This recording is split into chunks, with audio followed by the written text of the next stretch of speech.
Hello friends, नमस्ते। अपने goals को पाने के लिए आप किस हद तक जा सकते हैं, ये सवाल अक्सर ये चेक करने के लिए पूछा जाता है कि सक्सेस अचीव करने के लिए आप कितने तैयार हैं। लेकिन इससे बेहतर सवाल ये है कि आखिर आपको किस सैक्रिफाइस करने की ज़रूरत है। क्या आप अपने फिजिकल और मेंटल हेल्थ का ख्याल रखते हुए अपने गोल्स को अचीव नहीं कर सकते? बिल्कुल कर सकते हैं। तो चलिए इस समरी में हम ये समझेंगे। आज की बुक समरी है डू इट टुडे। चलिए पहले चैप्टर को समझते हैं। Do it today not tomorrow. आप अपनी जिंदगी के खुद जिम्मेदार हैं। जब आप आज के सभी काम कल पर टालते रहेंगे तब आप कुछ भी हासिल नहीं कर पाएंगे। आपको इस बात की परवाह होनी चाहिए क्योंकि ये आपकी ज़िंदगी है। अगर आपको लगता है कि प्रोडक्टिविटी बुक्स, ट्रिक्स और ऐप्स को आपको ज़्यादा अचीव करने में मदद करती है तो आप बिल्कुल ही गलत हैं। एक्सटर्नल सिचुएशन को अपनी प्रोडक्टिविटी पर हावी ना होने दें। आप जानते हैं कि आपके पास करने के लिए काम है, लेकिन उसे करने के बजाय आप उसे कल पर टालते रहते हैं। अपने काम आज ही करने के लिए आपको कुछ स्टेप्स फॉलो करने होंगे। सबसे पहले अपनी मेंटल हेल्थ को मजबूत बनाइए। अपने माइंड को कंट्रोल करने के बारे में पढ़ें और इसे डेली प्रैक्टिस करें। अपने थॉट्स के गुलाम मत बनिए। दूसरा, डेली वर्कआउट कीजिए। एक्सरसाइज करना आपको शांत, फोकस्ड और एनर्जी से भरा हुआ और कॉन्फिडेंट बनाए रखता है। तीसरा, डेली की अच्छी हैबिट बनाइए। चौथा, अपने टू डू लिस्ट को छोटा रखिए। उसमें छोटे छोटे लेकिन काम के टास्क शामिल हो। आखिर में परसुएशन यानी किसी को राजी करने की कला सीखिए। चाहे आप स्पीकर हो, राइटर हो, एंटरप्रेन्योर हो, आपको दूसरों को मोटिवेट करना होगा। हर फील्ड में परसुएशन के स्किल्स की ज़रूरत होती है। प्रोडक्टिविटी का मतलब होता है अपने पर्सनल और प्रोफेशनल लाइफ को बेहतर बनाने के लिए अपना खुद का सिस्टम बनाना। ऐसी कोई बुक या ऐप नहीं है जो आपको बचा सकती है, सिर्फ आप खुद को ही खुद बचा सकते हैं। इसलिए आज ही अपने सिस्टम पर काम कीजिए, कल नहीं। अगले चैप्टर की तरफ बढ़ते हैं। How to beat procrastination. Procrastination यानी टाल मटोल करना या काम को कल पर टालना बड़ी ही पुरानी प्रॉब्लम है जो सबसे ज़्यादा नुकसान पहुंचाती है। सभी जानते हैं कि प्रोक्रास्टिनेशन सक्सेस का दुश्मन है, लेकिन फिर भी हम इस बुरी आदतों को छोड़ते नहीं हैं। चाहे आपके माने या ना माने, लेकिन हम सभी प्रोक्रास्टिनेटर हैं। इस बुक के ऑथर डेरियस फुरू जब कॉलेज में थे तब उन्होंने पूरा सेमेस्टर आराम करने में निकाल दिया। उन्होंने अपनी कॉलेज लाइफ में बहुत मज़े किए और खूब एंजॉय किया। वो बिल्कुल बेफिक्र रहते थे और उन्हें किसी बात की कोई चिंता नहीं थी। लेकिन जैसे ही एग्ज़ाम पास आने लगे सब कुछ बदल गया। डेरियस स्ट्रेस में आ गए। उन्होंने जी जान लगाकर पढ़ाई की, लेकिन खुद को इस बात के लिए जिम्मेदार मानते रहे कि उन्होंने पहले से ही पढ़ाई क्यों नहीं की। उन्होंने खुद को कमरे में बंद कर लिया और बहुत सारी रेड बुल पी। कई दिनों तक वो ऐसे ही हैरान परेशान रहे। स्टडीज ये प्रूव करती है कि प्रोक्रास्टिनेशन अपने आलसपन का खामियाजा हमेशा भुगतते हैं। The American psychology society journal ने ये प्रूव किया है कि प्रोक्रास्टिनेशन से depression, irrationality, low self esteem, anxiety और स्ट्रेस होता है। कॉलेज के बाद भी डेरियस प्रोक्रास्टिनेशन की वजह से होने वाले असर के कारण अपने काम में हमेशा परेशान रहते थे।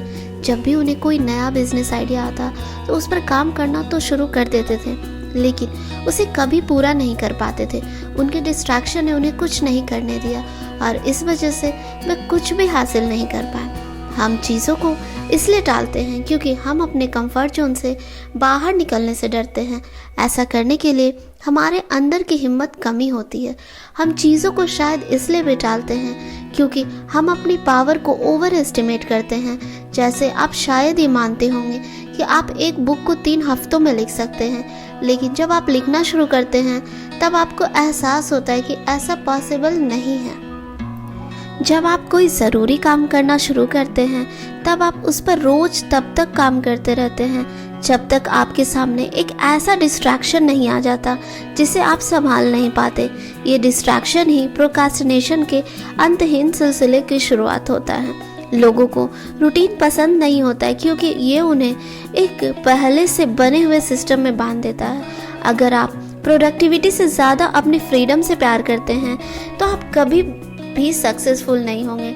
आपको deadlines, accountability system, time blocking, exercise, healthy food और एक नया एनवायरनमेंट चाहिए जिसमें कोई डिस्ट्रैक्शन ना हो। प्रोक्रास्टिनेशन को हराने का सबसे असरदार तरीका है इंटरनल मोटिवेशन, यानी आपके अंदर से आने वाली मोटिवेशन। अगर आप ये नहीं जानते कि आप जो कर रहे हैं वो क्यों कर रहे हैं, तो आप डिस्ट्रैक्शन और आलस को कभी खुद से दूर नहीं कर पाएंगे। जब भी आपको चीज़ों को टालने का मन करे तो रुकिए और एक ब्रेक लीजिए।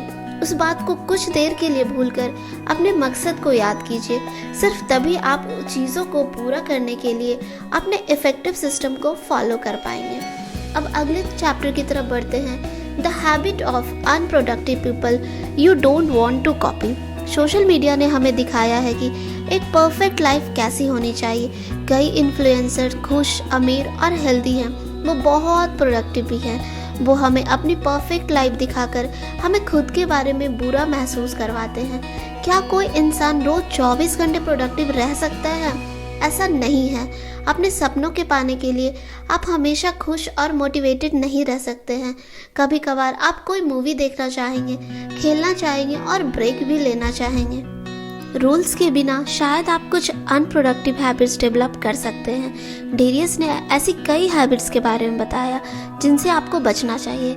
अगर इनमें से आपकी 5 हैबिट मैच करती है तो आप मुश्किल में हैं और आपको अभी कुछ करना होगा।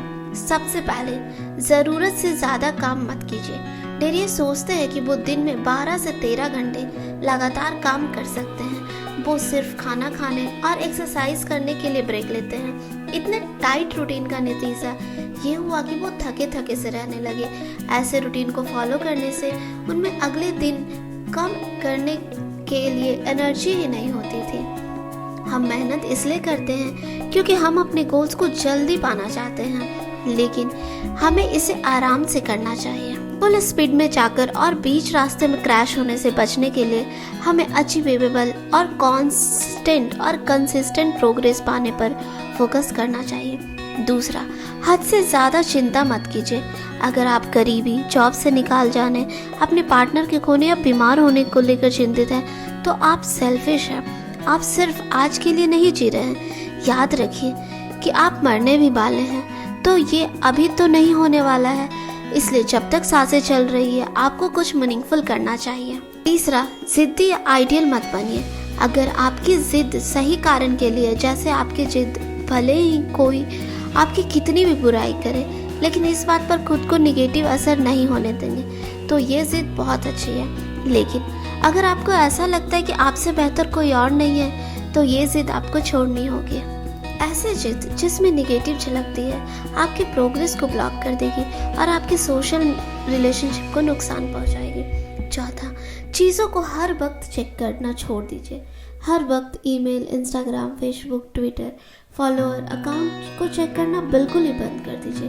इन सभी चीज़ों को चेक करने से आपके रिजल्ट बेहतर नहीं होंगे। ऐसा करके आप सिर्फ अपना टाइम वेस्ट करेंगे। इस आदत से निकलना मुश्किल है, इसलिए अपने मेल्स तभी चेक कीजिए जब आपके पास उनका जवाब देने का टाइम हो। पांचवा, अपने प्रॉब्लम से घबराइए मत। जब आप चैलेंजेस का सामना करेंगे तभी ग्रो कर पाते हैं। इनसे भागने से कुछ बदलने वाला नहीं है। ऐसा करके आप सिर्फ होने को टालते रहेंगे। अपने प्रॉब्लम से डील कीजिए, आप देखेंगे कि वो सॉल्व किए जा सकते हैं। छठा, हर चीज़ के लिए हाँ मत कहिए।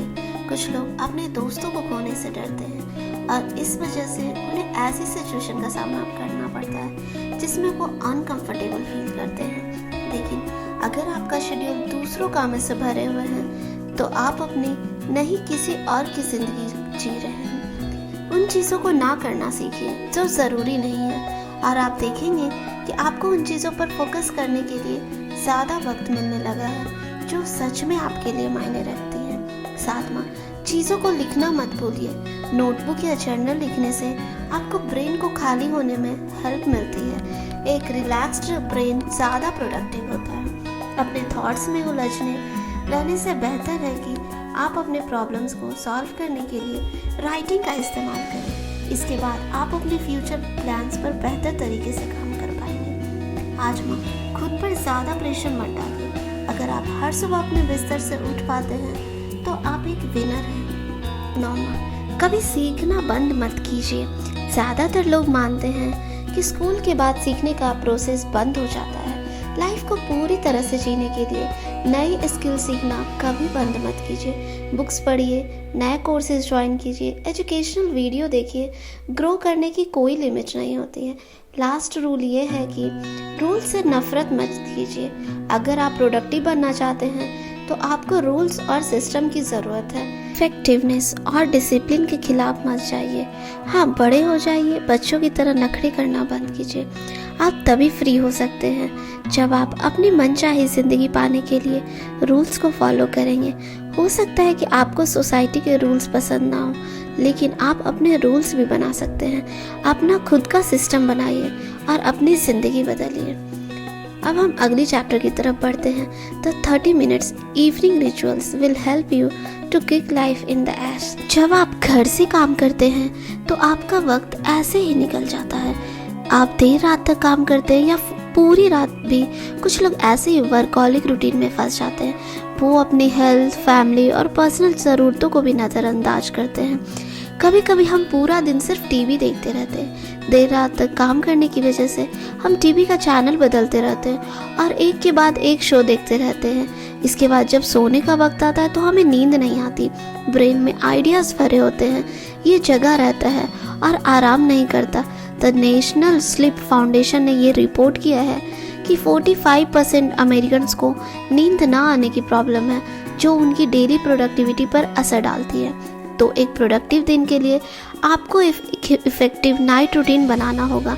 इफेक्टिवनेस बढ़ाने के लिए ज़्यादातर लोग मॉर्निंग रूटीन फॉलो करने पर ध्यान देते हैं, लेकिन अगर आप नींद की कमी की वजह से पहले से ही थके हुए उठेंगे तो आपका मॉर्निंग रूटीन आपके दिन को कैसे बचा पाएगा। आमतौर पर मॉर्निंग रूटीन कुछ दिनों के लिए ही काम करते हैं। इसके बाद आप उन्हीं अनप्रोडक्टिव हैबिट्स की तरफ वापस चले जाते हैं। लेकिन ऐसा क्यों है?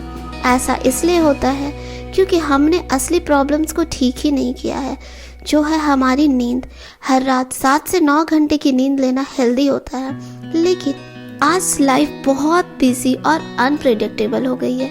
हो सकता है हम रात के सोने के घंटे को भले ही कंट्रोल ना कर पाएं, लेकिन सोने से पहले 30 मिनट्स हमारे हाथ में होते हैं। डेरियस के हिसाब से, जो राइटर है, इवनिंग यानी शाम का रूटीन ऐसा होना चाहिए। सबसे पहले 10 मिनट जर्नल लिखिए, ज़रूरी इवेंट्स को लिखिए और अपने डेली प्रोग्रेस पर ध्यान दीजिए। इस बात को चेक करते रहिए, क्या आपने सारे ज़रूरी काम कर लिए हैं। इस बात से पता चलता है कि आपका दिन आखिरकार कैसा गया, जब आप रिलैक्स कर सकते हैं। दूसरा, अब कल की प्लानिंग के लिए 10 मिनट और लीजिए। ज़रूरी मीटिंग्स, डेडलाइंस और प्रॉब्लम्स को देखने के लिए अपने कैलेंडर्स को चेक कीजिए।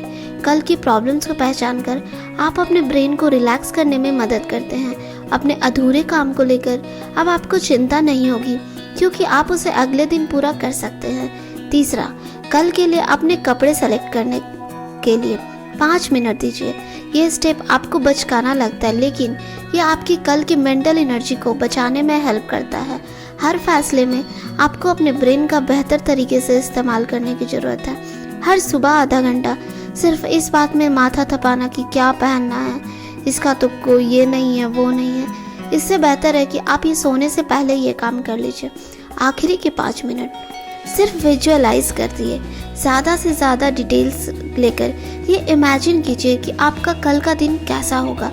अगर आप ये इवनिंग रूटीन फॉलो करेंगे तो आप देखेंगे कि आप स्नूज बटन फिर कभी नहीं दबाएंगे, क्योंकि अब अपने दिन की शुरुआत भरपूर एनर्जी और एक्साइटमेंट के साथ कर पाएंगे। इसी के साथ अब आगे नेक्स्ट चैप्टर की तरफ बढ़ते हैं। Smartphone harm your productivity more than you think. क्या आप अपने फ़ोन के बिना रह सकते हैं? ये आपकी ज़िंदगी में कितना इम्पॉर्टेंट है? यूनिवर्सिटी के रिसर्च में ये पाया गया कि 37% पार्टिसिपेंट अपने फ़ोन को अपने करीबी दोस्त या उससे भी ज़्यादा इम्पॉर्टेंट मानते हैं। रिसर्चर ने यह भी बताया कि 29% से ज़्यादा पार्टिसिपेंट अपने फ़ोन को अपने पेरेंट्स के बराबर या उससे भी ज़्यादा इम्पॉर्टेंट मानते हैं। क्या ये नॉर्मल है? फ़ोन से भी बहुत ज़्यादा नुकसान होते हैं। इससे एंजाइटी, डिप्रेशन और स्ट्रेस होता है। इसका सबसे बड़ा नुकसान ये है कि ये हमारे अटेंशन को ख़राब करता है। कुछ दिनों के लिए अपने फ़ोन को खुद से दूर कर दीजिए और आप देखेंगे कि आपको बिहेवियर में बदलाव आने लगेगा। जब फ़ोन पर आने वाले नोटिफिकेशन आपको लगातार डिस्ट्रैक्ट करते रहते हैं तो आप किसी काम पर ध्यान नहीं लगा सकते हैं। ये नोटिफिकेशन उतने भी इम्पॉर्टेंट नहीं है, ये आपको उन चीज़ों को भटकाते हैं जो आपकी ज़िंदगी में सबसे ज़रूरी है। इन रिसर्च ने उसी ग्रुप पर एक और एक्सपेरिमेंट किया। पार्टिसिपेंट ने अपने फ़ोन को अपने पॉकेट में, टेबल पर, ड्रॉर में, रूम से बाहर रखकर अपने कंसंट्रेशन को चेक किया। इसके रिजल्ट्स ने ये पता चला कि फ़ोन जितना ज़्यादा दूर हो, पार्टिसिपेंट का कंसंट्रेशन उतना ही बेहतर था। फ़ोन रूम से बाहर रखा गया था तो पार्टिसिपेंट्स का अटेंशन 26% बेहतर हो गया था, जबकि ज़्यादातर लोग अपने फ़ोन के गुलाम बन चुके हैं। आपको इस डिवाइस के अपने इस्तेमाल को कंट्रोल करना होगा, नहीं तो ये आपको कंट्रोल करेगा। मीडिया आपसे कहती है कि अपना फ़ोन ज़्यादा से ज़्यादा यूज़ करें, लेकिन क्यों? क्योंकि आप जितना ज़्यादा वक्त अपने फ़ोन पर बिताएंगे वो ऐड से उतनी ही ज़्यादा पैसे कमाएंगे। सोशल मीडिया इन्फ्लुएंसर भी जोर देकर कहती है कि वो अपना पूरा बिजनेस अपने फ़ोन से ही करती है, लेकिन ऐसा क्यों? क्योंकि वो चाहते हैं कि आप अपना फ़ोन इस्तेमाल और ज़्यादा से ज़्यादा करें, उनके कंटेंट्स को और ज़्यादा से ज़्यादा देखेंगे। आप अपने स्क्रीन पर जिस भी इंसान या चीज़ को देखते हैं वो आपको एक तरह से धोखा दे रही है, क्योंकि वो आपको अपने फ़ोन से चिपके रहने के लिए उकसा रही है। ये आदत आपकी प्रोडक्टिविटी को नुकसान पहुंचा रही है। अगर आप अपने फ़ोन से दूर रहते हैं तो आपका अटेंशन अपने आप 26% बढ़ जाएगा। क्या आप और ज़्यादा फोकस नहीं चाहते? डेरियस को भी सोशल मीडिया पर रहने की लत लग गई थी। पिछले 2 सालों में उन्होंने बहुत कुछ अचीव किया क्योंकि वो अपने फ़ोन के इस्तेमाल पर ध्यान देने लगे और उन्होंने इस बात पर कंट्रोल करने का फैसला किया। ऐसा करने के लिए सबसे पहले डेरियस ने अपने सभी नोटिफिकेशन को बंद कर दिया और सिर्फ अपने मैसेज और कॉल्स को ऑन रखा। दूसरा, उन्होंने अपने सारे व्हाट्सएप ग्रुप्स को छोड़ दिया और अपने दोस्तों का सिर्फ एक ग्रुप रखा। तीसरा, उन्होंने अपने फ़ोन से न्यूज़ ऐप को हटा दिया। चौथा, डेरियस म्यूज़िक सुनते थे, कुछ सीखने के लिए यूट्यूब देखते थे, आर्टिकल्स और न्यूज़पेपर पढ़ते थे। इस प्लान ने डेरियस के फ़ोन के यूज़ को लिमिटेड कर दिया। पिछले 2 सालों से पहले वो कभी इतने प्रोडक्टिव नहीं थे जितना अब हो पाए हैं। आपको भी ऐसा ही करना होगा। अपने फ़ोन को कंट्रोल कीजिए, उसके गुलाम मत बनिए। अगली चैप्टर सुनते हैं, how perfectionism is destroying your productivity. 2 तरह के लोग होते हैं। प्राउड परफेक्शनिस्ट ऐसे लोग होते हैं जो लोग कहते हैं कि हम परफेक्ट नहीं हैं। दूसरी तरह के लोग सबसे खराब होते हैं जब आप खुद ये बात नहीं मानते कि आप एक परफेक्ट नहीं हैं, तो आप किसी प्रॉब्लम से डील नहीं कर पाएंगे। अगर आप तब तक काम नहीं करते जब तक कंडीशन परफेक्ट ना हो जाए, तो आप एक परफेक्शनिस्ट हैं। अगर आप इस बात पर विश्वास करते हैं कि आपको कभी गलती नहीं करनी चाहिए, तो आप परफेक्शनिस्ट हैं। और अगर आप चीज़ों को करने के लिए हमेशा सही वक्त का इंतज़ार करते हैं, तो परफेक्शनिज्म आपकी प्रोडक्टिविटी को ख़राब कर रहा। परफेक्शनिज्म से डिप्रेशन होता है, लेकिन साथ साथ यह आपका सेल्फ स्टीम भी कम करता है। परफेक्शनिज्म से होने वाले आप अपने गोल्स को हासिल तो कर सकते हैं, लेकिन इतनी भी जल्दी नहीं जितना आपको लगता है कि आप सही वक्त, हालत और मौके का हमेशा इंतज़ार करते रहेंगे। तब तक कुछ नहीं कर पाएंगे जब तक बहुत देर ना हो जाए, या हो सकता है कि आप कोई एक्शन ही ना लें। आप शायद ज़िंदगी के परफेक्ट होने का इंतज़ार करते रहेंगे, लेकिन याद रखिए, ज़िंदगी कभी परफेक्ट नहीं होती है।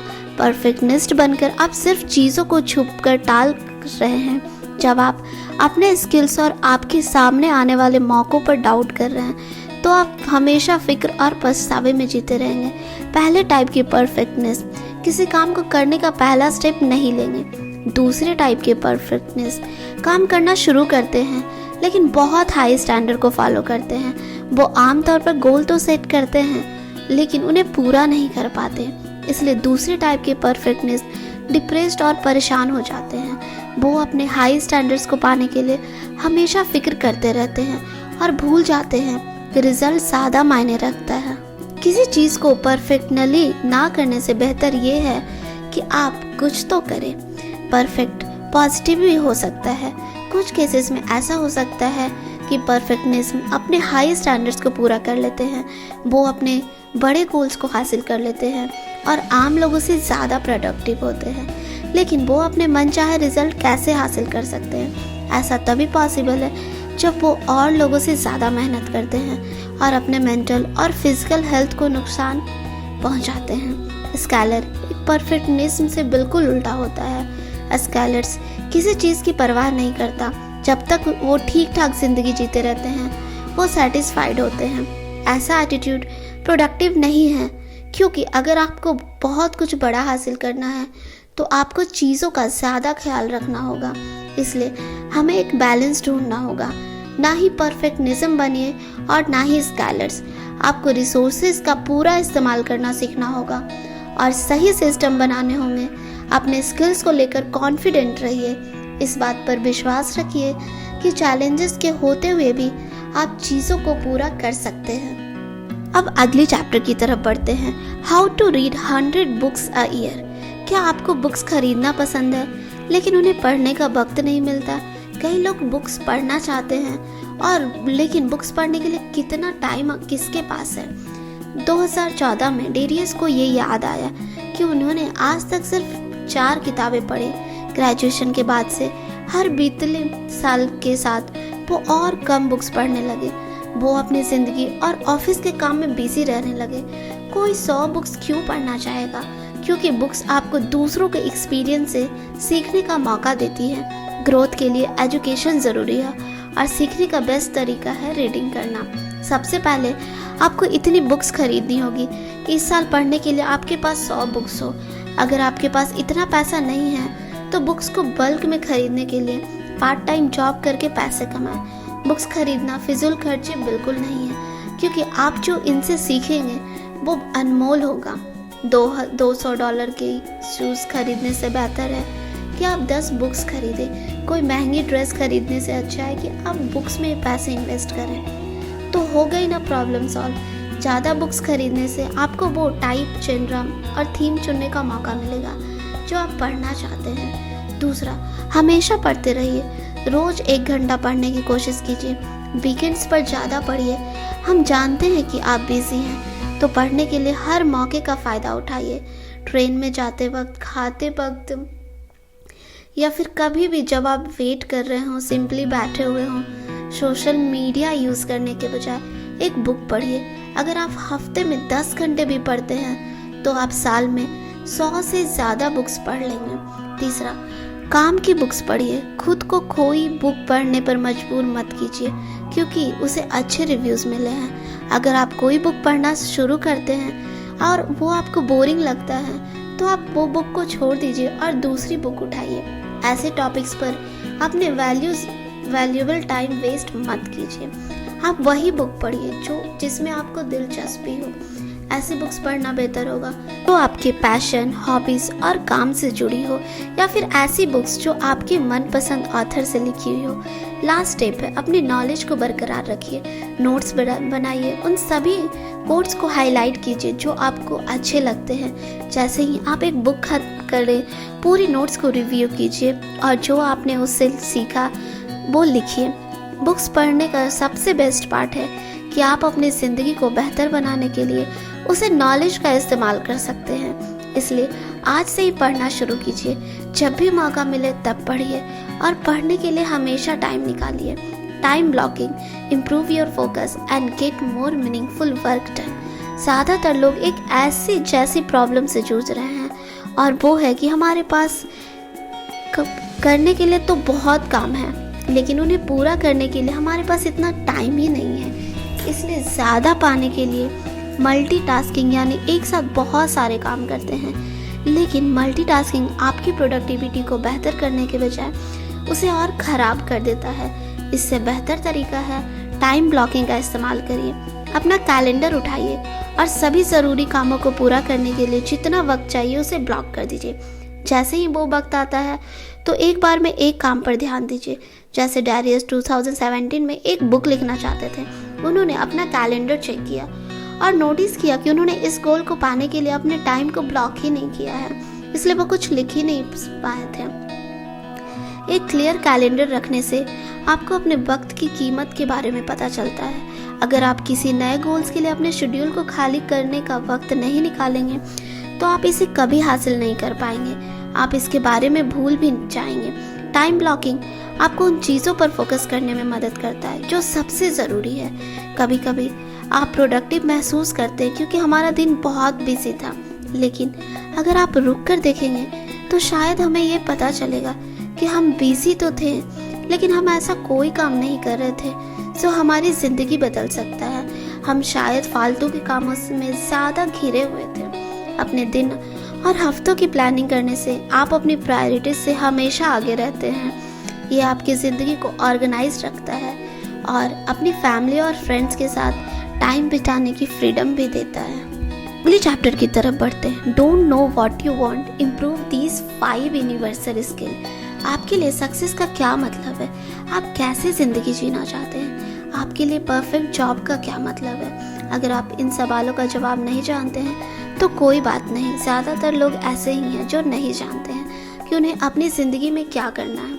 सच्चाई हमारे सामने तब आती है जब हमारे दोस्त कुछ बड़ा हासिल करते हैं। कुछ लोग शादी करते हैं, प्रमोट हो जाते हैं, दूसरे देश में शिफ्ट हो जाते हैं। जब हम लोगों को आगे बढ़ते हुए देखते हैं तो हम अपने प्लान्स और इच्छाओं को लेकर डाउट में आ जाते हैं। ज़्यादातर लोग मानते हैं कि ज़िंदगी को प्लान करना चाहिए, हमें ये पता होना चाहिए कि हमें एग्जैक्टली क्या चाहिए और हमें पहले से बने हुए रास्तों को फॉलो करना चाहिए। लेकिन सच्चाई बिल्कुल ऐसा नहीं है। कोई नहीं जानता कि उसे असल में क्या चाहिए, इसलिए आपको ये मानना चाहिए कि कल कुछ भी हो सकता है। याद रखिए कि कल आप मर भी सकते हैं, कल आप अपनी सारी दौलत और कुछ भी आपके पास नहीं रहेगा। लाइफ बहुत ही अनप्रेडिक्टेबल होती है। आप वो सब कुछ नहीं जान सकते कि कल क्या होगा। आप इस बात की गारंटी नहीं दे सकते कि आपका हेल्थ हमेशा परफेक्ट रहेगा, आपका बिजनेस हमेशा सक्सेसफुल रहेगा। इसलिए ऐसा मानना ठीक है कि आपकी लाइफ के प्लान कुछ भी हो सकते हैं। डेरियस इतनी बुक्स पढ़ते हैं, अक्सर लोग इनसे इस आदत से होने वाले फ़ायदे के बारे में पूछते हैं। फिर एक दिन उनके एक दोस्त ने कहा कि इन बुक से मिले नॉलेज को उन्हें और लोगों के साथ शेयर करना चाहिए। डेरियस ने ऐसा ही किया। उन्होंने अपना वेबसाइट बनाया और लिखना शुरू कर दिया। एक दिन उन्होंने इस नॉलेज की मदद से अपना एक वेबसाइट बनाया, उस पर लिखना शुरू किया। हर रोज एक आर्टिकल लिखते थे और उसके बाद उन्होंने एक बुक भी लिखी। उन्हें राइटर्स बनने का कोई प्लान नहीं था, उन्हें जिंदगी बस उस डायरेक्शन में ले गई। अपनी जिंदगी के लिए आपको कोई डिटेल प्लान नहीं बनाना है, आपको सिर्फ एक विजन रखने की ज़रूरत है। अगर आप ये नहीं जानते कि आपका विजन क्या है तो उसे ढूंढिए। अपनी ज़िंदगी के मकसद को ढूंढते हुए आपको इस यूनिवर्सल स्किल्स पर काम करना होगा। बिना मकसद के इधर उधर मत भटकिए, इससे आपका बहुत सारा टाइम वेस्ट हो जाएगा। सबसे पहले अपने सेल्फ डिसिप्लिन को इम्प्रूव कीजिए, निगेटिव सेल्फ टॉक से बचिए और ज़्यादा से ज़्यादा चीज़ों को पूरा करना सीखिए। दूसरा, ज़्यादा प्रोडक्टिव बनिए। आपको अपने वक्त को इफ़ेक्टिव तरीके से इस्तेमाल करना होगा। तीसरा, इफ़ेक्टिव कम्युनिकेशन, निगोशिएशन, परसुएशन का स्किल सीखिए। ऐसा करने से आप किसी से भी बात कर पाएंगे और पूरी इज्जत के साथ अपना काम निकलवा पाएंगे। चौथा, अपने फिजिकल हेल्थ को बेहतर बनाइए। आखिर में पूरे दिन बैठे मत रहिए, अपनी फ्लेक्सिबिलिटी को बढ़ाकर, खासकर अगर आप एक ऑफिस के एम्प्लॉय हैं तो बहुत ज़रूरी है। इन यूनिवर्सल स्किल्स को इम्प्रूव करके आप अपनी ज़िंदगी में सेट किया हुआ कोई भी गोल हासिल कर सकते हैं। ओवरऑल हमने इस बुक से क्या सीखा? अपनी मनचाही ज़िंदगी बनाने के लिए आप खुद जिम्मेदार हैं। आप अपने गोल्स को पहचान कर एक सॉलिड प्लान बनाकर इसकी शुरुआत कर सकते हैं। जब आपके सामने मुश्किलें आती हैं तो डेरियस के बताए गए इन लेसन्स को फॉलो कीजिए। सबसे पहले हमने सीखा कि आप चीज़ों को इसलिए टालते हैं क्योंकि आप डरे हुए हैं या थके हुए हैं। इंटरनल मोटिवेशन से आप प्रोक्रास्टिनेशन की आदत से बच सकते हैं और रोज़ ज़्यादा काम पूरा कर सकते हैं। दूसरा, हमने सीखा कि आपको कुछ आदतों को अपनाना और कुछ को दूर करना होगा। जैसे ज़्यादा काम मत कीजिए, ज़्यादा चिंता मत कीजिए और जिद्दी मत बनिए। अपनी प्रॉब्लम से भागिए मत, अपने थॉट्स को लिखना मत भूलिए, कभी सीखना बंद मत कीजिए और रूल से नफरत मत कीजिए। तीसरा, आपने जाना कि एक प्रोडक्टिव दिन की शुरुआत एक परफेक्ट इवनिंग रूटीन फॉलो करने से होती है। चौथा, हमने सीखा कि किसी ज़रूरी काम को पूरा करने के लिए आपको अपने फ़ोन को बंद कर देना चाहिए। नेक्स्ट, हमने जाना कि परफेक्शनिज्म प्रोसेस का दुश्मन है। सही वक्त और सिचुएशन का इंतज़ार करने से बेहतर है कि आप चीज़ों को पूरा कीजिए। नेक्स्ट, हमने समझा कि एक साल में 100 बुक्स पढ़ना आसान है, आपको हर हफ्ते सिर्फ 10 घंटे रीडिंग करनी होगी। हमने सीखा कि अगर आप किसी चीज़ को पाने के लिए अपने टाइम को ब्लॉक नहीं करेंगे तो आप उसके बारे में भूल जाएंगे। ज़रूरी कामों के लिए हमेशा टाइम रखिए और टाइम ब्लॉक कर दीजिए। नेक्स्ट, हमने सीखा कि आपको कुछ यूनिवर्सल स्किल्स को इम्प्रूव करना होगा, जैसे discipline, productivity, communication, negotiation, persuasion, physical health. तो ये सब रूल्स को फॉलो करके हम अपनी लाइफ में एक बड़ा बदलाव ला सकते हैं। Thank you so much for listening. इसी तरह की और समरी सुनने के लिए हमारे चैनल को चेक कर सकते हैं।